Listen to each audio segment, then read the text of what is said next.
Après l'arrestation de plusieurs personnes, toutes affiliées aux médias pro-démocratie Stand News, la police hongkongaise se félicite. Le succès pour moi est d'avoir détecté un crime de sécurité nationale, en vertu de la loi sur la sécurité nationale.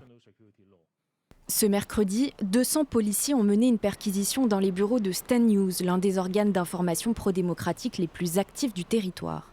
Matériel journalistique saisi dans des dizaines de caisses, rédacteur en chef menotté.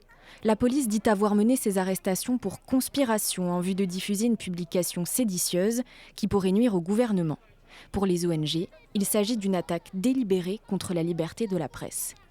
Quand une presse libre est étiquetée séditieuse, c'est un symbole de la vitesse à laquelle cette grande ville internationale et ouverte est devenue encore un peu plus qu'un État policier, a déclaré Benedict Rogers, directeur de l'ONG Hong Kong Watch.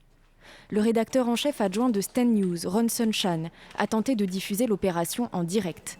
Il rejette les accusations de la police et assure que le média a toujours traité les informations de manière professionnelle.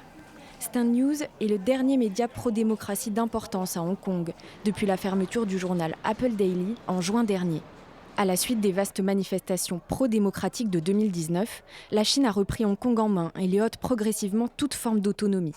Les activistes estiment que la loi de sécurité nationale imposée par Pékin l'an dernier vise à museler les voix dissidentes. Stand News semble en faire les frais à son tour.